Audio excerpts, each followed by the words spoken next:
The call came at 2:47 in the morning. Not an alarm, not a drill.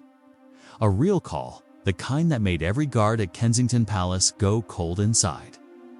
Even the ones who had served for decades. Sergeant Daniel Holt had been in the Royal Protection Detail for 11 years.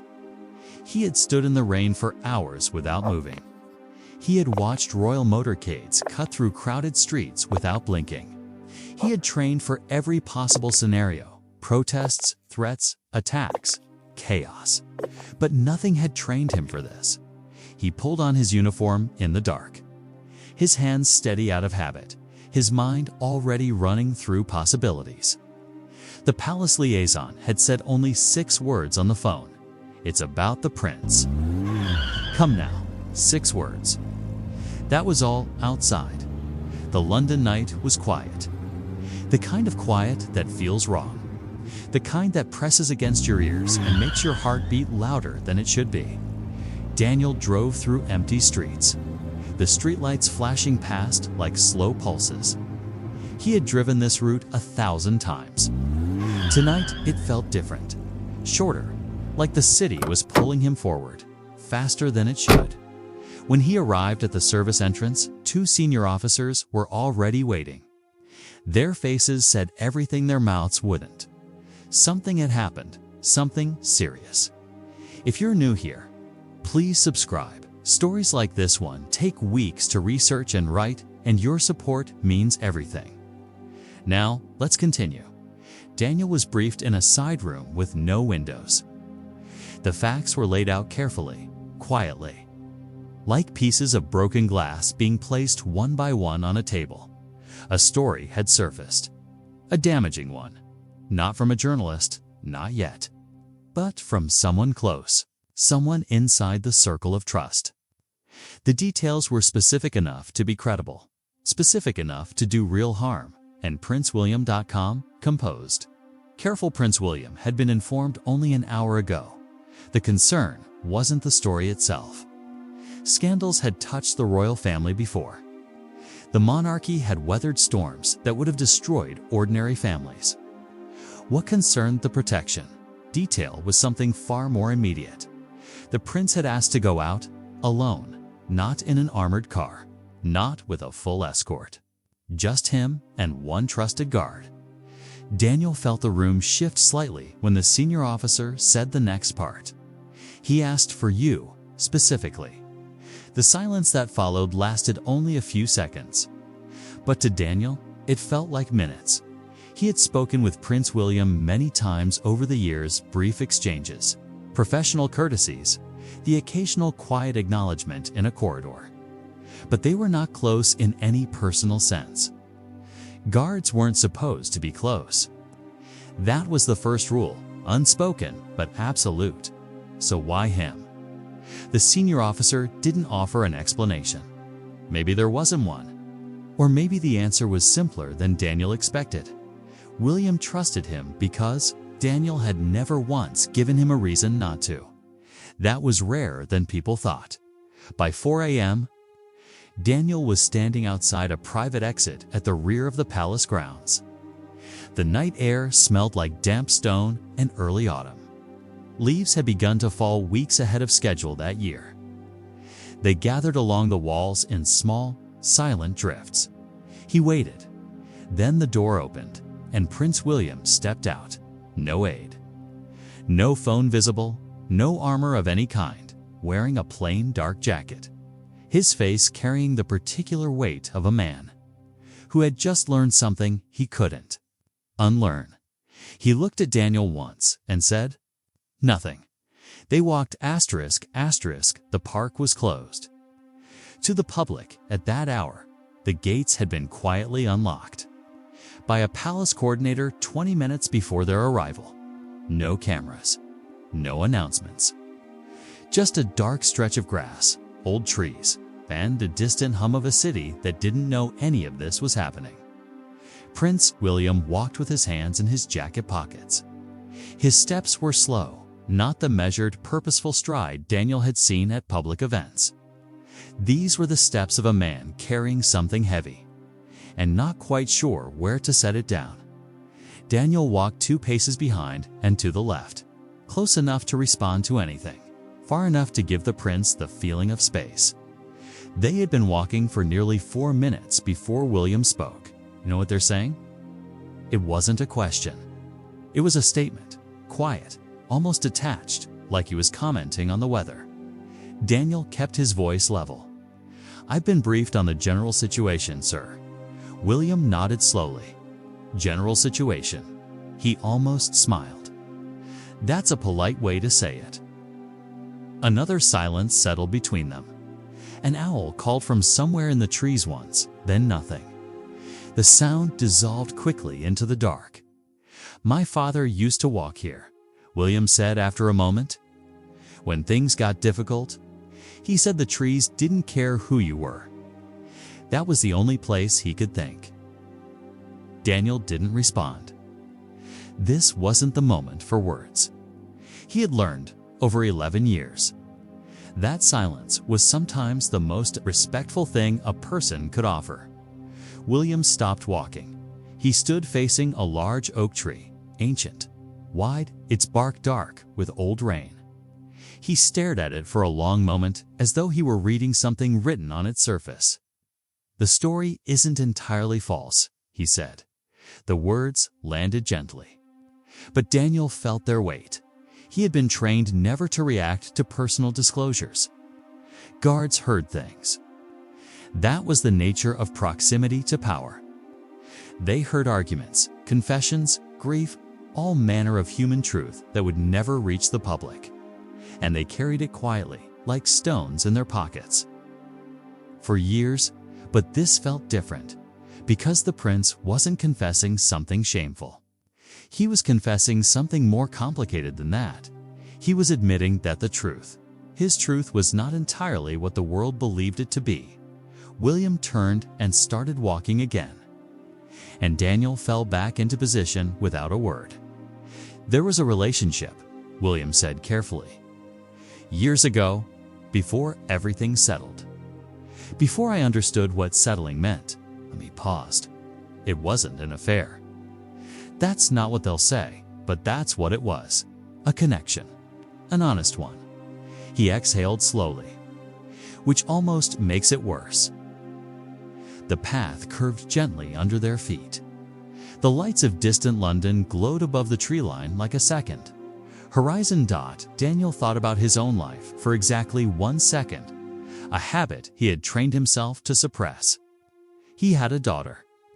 He had made difficult choices. He understood, in the private way that people never say aloud, what it meant to love more than one thing at once, and to live with the cost of that. He said nothing. "I'm not asking you to understand," William said. "I'm not sure I understand it myself. I just needed to say it somewhere that wasn't a room full of advisors with notepads." Daniel nodded. "Once." "Of course." "Sir." They walked on, and somewhere behind them, back at the palace, the first journalists were beginning to make calls. The window was closing, and neither man in that dark park yet knew how little time they had left. Asterisk, asterisk, by the time they returned to the palace. The sky had shifted from black to the deep, uncertain gray that comes just before dawn. Daniel's radio buzzed softly, a coded signal from his team. He glanced at it and felt the knot in his chest tighten. The story had already been passed to 2 major outlets. He kept his expression unchanged as they re-entered through the side gate. The prince walked ahead, unaware or perhaps simply choosing. For a few more seconds, not to know, inside, an aide was waiting. Young, pale, holding a tablet with both hands. He looked at Daniel first, which told Daniel everything. Whatever was on that screen, it was already beyond containment. William saw the look. He stopped. "How long?" he asked quietly. The aide swallowed. "An hour, sir. Maybe less." William stared at the tablet for a moment without taking it. Then he turned to Daniel. "Thank you," he said. Just those 2 words. No performance in them. No formality. They came from somewhere real. Daniel nodded. Of course, sir. The next few hours moved like a river after heavy rain, fast, turbulent, carrying everything in its path. Crisis advisors filled the room William had stepped out of hours before. Legal teams, communications officers, senior palace staff who had been through crises before and wore that experience like armor. Phones rang constantly. Doors closed and opened. Someone's coffee went cold on a table, and no one touched it.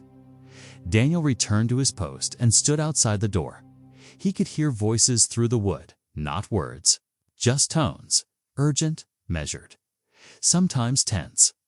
The language of people trying to hold something enormous together, using only words. He thought about what William had said in the park. The story isn't entirely false. In all his years of royal protection, Daniel had been in the presence of public figures who faced scrutiny. He had watched them navigate accusations, controversies, misrepresentations. He had seen guilt dressed up as dignity and innocence dressed up as guilt. He had learned that the public face of a crisis almost never matched its private reality. But this was different. Not because the prince was royal, but because he was honest. The man who had walked next to Daniel in the dark had not tried to spin his own story. He had not rehearsed it or softened it for an audience of one. He had simply told the truth to the trees and the night air and a guard who had no power to fix anything. That kind of honesty cost something. Daniel had seen men of far less consequence refuse to pay it. By 8 in the morning, the first article appeared online. The headline was careful, deliberately vague in the way. Headlines are when a publication is certain of the facts but cautious of the lawyers. But the implication was clear enough. Readers understood. Social media moved fast. By 9, the story was trending in 4 countries. Inside, Daniel was told that Princess Catherine had been informed. He was not told how that conversation had gone. He would never be told. That was not his place, and he respected the boundary, absolutely. But through the closed door, sometime around 9:30, there was a stretch of silence that lasted longer than any of the others. Long enough to feel like something was either breaking or holding.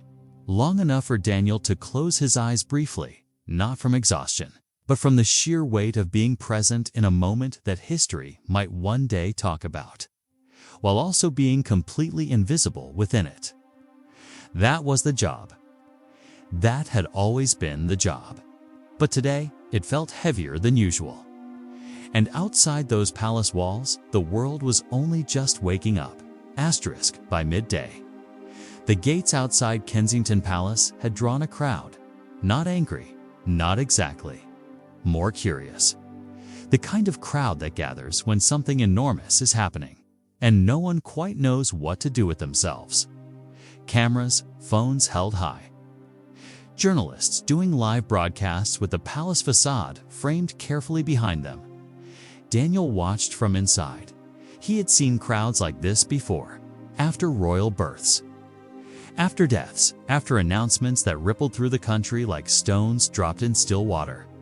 He knew how quickly they could shift. How a crowd of curious onlookers could become something harder and louder with very little provocation. His team was quietly expanded. 2 additional officers, unannounced, took positions near the gates. A third was placed inside near the main corridor. Nothing visible enough to alarm anyone. Just preparation. The kind that happened below the surface, like roots growing under pavement. Around 12:30, William appeared in the corridor where Daniel was stationed. He was no longer in the dark jacket from the early hours. He was dressed more formally now, prepared in the way royals always had to be prepared, for the world to look at them when they least wanted to be seen. But his eyes still carried what the park had left in them. He stopped near Daniel's position, not quite meeting his gaze. "They want me to make a statement," he said quietly. Daniel didn't respond. This wasn't being asked of the guard. It was simply being said aloud, The way a person sometimes speaks to an empty room just to hear their own thoughts made real by sound. A statement that clarifies without admitting, that acknowledges without confirming. A long pause. There's an entire language for it. I've been taught it since childhood. He looked down at his hands for a moment. I just don't know if I want to use it today. Inside the meeting room. The debate was ongoing. Some advisors argued for speed, get ahead of the narrative. Release a carefully worded response before the second wave of coverage hit. Others argued for silence. The palace had weathered storms before by saying nothing. Saying something always risked giving the story more oxygen. Both sides had logic on their side. Neither side had been the one in the park at 4 a.m. Daniel heard fragments of it all from his post. He pieced together what he could. He kept the rest filed away in the part of himself that had no business sharing what it held, what he understood, and what no advisor in that room could fully appreciate was that Prince William was not struggling with strategy. He was struggling with something older and more human than that. He was trying to decide who he wanted to be in this moment, not as a royal, as a man. At 2 p.m., a palace spokesperson released a 3-line statement. It was measured, diplomatic. It addressed the reports without confirming their central claim, and denied the characterization placed on them by the press. It was, by all professional standards, exactly the right response. The journalists outside analyzed it within minutes. Commentary filled the airwaves. Experts debated tone. Political analysts weighed implications inside the palace. Daniel watched William read the statement on a printed page. He read it twice, then he set it down on the table and walked to the window. He stood there for a long time, looking out at the gates, the crowd, the cameras, the whole restless machinery of public life. Pressing up against the glass, Daniel stayed at his post. He did not move, he did not speak, but in the quiet between them, the comfortable, honest quiet they had somehow found in a park before dawn. Something was still present, and then William said something so low that Daniel almost missed it. She knows the truth. That's what matters. He didn't explain who he meant. He didn't need to. Asterisk. The days that followed moved strangely. Time had a different texture during a crisis. Hours could feel like days. A single phone call could reroute an entire afternoon. And through it all, the palace continued its outward rhythms, meetings, engagements. The careful maintenance of normalcy, while underneath, everything was still shifting. Daniel stayed close. That was his assignment. And though no one said it explicitly, there was an understanding among his team that this rotation was not ordinary. They checked in with him more often. They asked quiet questions. They watched the way the prince moved through rooms, the way he paused at certain doorways, the way his jaw held tension at the edges when he thought no one was paying attention. Guards always noticed. That was the invisible part of the job. On the third day, a name surfaced in the press. A woman. A name attached now to the story, made real by a photograph that had been found somewhere, an old one from years earlier. The kind of image that looks perfectly innocent until it's placed beside a headline. Daniel heard the name from a colleague first, then saw it on a news screen in a staff corridor. He kept walking, but something in him paused. He had never heard William say her name. The prince had spoken carefully in the park. A connection, an honest one. All the weight of a story told without the details that would make it fully real to a stranger. But now the details were here. Now the world had them. And everything that had felt private and human in the dark of that park was, by the third morning, tabloid property. William's schedule had been quietly adjusted too. Public engagements were postponed, described in palace communications as routine rescheduling. A third, a school visit in the north, was kept on the calendar deliberately. Appearances mattered. Continuity mattered. disappearing from public life during a crisis told its own story. Daniel accompanied the motorcade north. The school was small, cheerful in the way schools always are, drawings on windows. Children lined up with barely contained energy. A different world entirely. From the palace corridors and the press briefings, and the weight of the last 72 hours. William stepped out of the car and smiled. And the smile was real. That was the thing Daniel noticed, because noticing things was his profession. And because he had now seen this man in the darkest hours of a personal storm. He knew what a performed smile looked like on the prince's face. He had seen it at events where something was clearly wrong beneath the surface. This was different. The moment a child ran forward, slightly ahead of the organized line. The teachers momentarily helpless and grabbed William's hand without any ceremony. The tension in the prince's face simply released. Like a fist slowly opening. He crouched down, he listened. Whatever the child said, Daniel was too far back to hear. It made William laugh. A real one.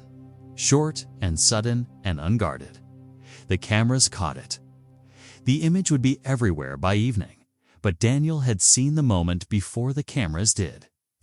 He had watched it happen from the inside, and he understood in the way that only people who stand silently at the edges of others' lives truly understand that this was not performance. This was a man remembering who he was beneath everything that had been written about him. On the drive back, William was quiet for a long time. Then he said, to no one in particular, "I always forget how uncomplicated children are." Daniel, seated 2 rows back, said nothing, but he agreed. Somewhere behind them, the story was still running. The commentary, the speculation, the carefully placed sources and the unnamed insiders and the hourly updates, all of it still turning. And yet in the back of that car, something had settled slightly, not resolved, not finished, but settled, like the first quiet after a long rain when the storm has not fully passed. But for a moment, the air simply holds. Daniel looked out the window as London came back into view. He had one more day on this rotation, and he already knew without being told that what had happened in these last few days would never leave him. What he didn't know yet was that the hardest part was still ahead. The letter arrived on Daniel's last day of the rotation. Not a formal communication. Not a palace memo or a procedural update. A plain envelope left on the small table outside the staff room where he collected his briefings each morning. His name written by hand in ink. Just his first name. No rank. No title. He opened it after his shift ended. Inside was a single page. No letterhead. No official seal. Just words. You walked with me when I needed to remember that I was still a person. I won't forget it. Thank you for your silence. It was the most honorable thing anyone has given me this week. No signature. But Daniel knew the handwriting from the documents he had seen processed over 11 years of service. The careful long locks of lassie service. The careful easirs sexed to self-like loxicase. ACS Casey as a luxurious texture that glides on like lost, long-lasting color. But Daniel knew the handwriting silence. But Daniel knew the handwriting from the elf. Maya Lice. You said you could see Safgate. They said it see. Why me saft? Myself. We sav. I be exizit by sub by it by sid cape. I we at sit. We sebekad. We can I see lie it. Unsa I says it's get to see you lead to it's stick a gets but it's I said go to get it it's the people this it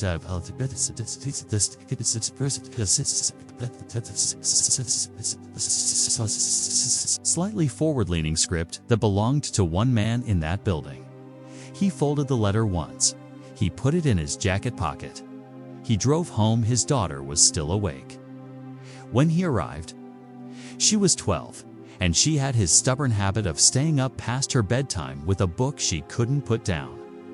She heard the door and came to the hallway in her socks. Her hair tangled, a paperback pressed. Against her chest, "You look tired," she said. "I am he," said. She studied him for a moment with the uncanny precision that children sometimes have, the ability to see past the surface of a face to whatever is sitting just beneath it. "Was it a hard week?" she asked. He thought about a park in the early hours of morning. He thought about a man standing at a window saying she knows the truth. He thought about a child grabbing a royal hand without ceremony, and the sound of a laugh that no one in a palace had managed to produce all week. "Yes," he said, "but not in a bad way." She seemed to accept that, the way children accept things when the answer is honest, even if it isn't complete. She hugged him around the middle quickly, matter-of-factly, and went back to her room. He stood in the hallway for a moment. The house was quiet, ordinary, full of the small, unguarded sounds of a life that had nothing to do with palace gates or trending headlines, or the machinery of public image. He was grateful for it. In the weeks that followed, the story faded in the way stories always do, not because the truth changed, but because the news cycle moved on. New headlines replaced old ones. The world's attention, vast and restless, turned elsewhere. William continued his public duties. He appeared at engagements, gave speeches, shook hands, smiled at cameras. He did what he had been trained since childhood to do. He showed up. And he did it with a steadiness that to Daniel now meant something more than it had before. Because Daniel had seen the other side of it. He had walked in the dark with the man behind the title. He had watched him struggle with honesty, with legacy, with the impossible weight of being human inside an institution that often required you to be something else entirely. He had said nothing. He had offered only presence, only silence, only the professional assurance that whatever passed between them would be carried, quietly and with care. But sometimes, that is the most any of us can offer one another. And sometimes in the places where power is most concentrated and loneliness runs deepest, it turns out to be exactly enough. Daniel still has the letter. He has never spoken about it publicly. He has never told the story to a journalist or shared it with anyone outside of the few words he gave his daughter in the hallway that night. He keeps it because it reminds him of something that is easy to forget in the noise of the world, that behind every headline there is a person, that behind every person there is a moment, usually private, usually unseen, where they are simply trying to hold themselves together with whatever they have left, and that the bravest thing you can sometimes do for someone else and for yourself is simply to walk beside them without looking away, even in the dark, especially in the dark.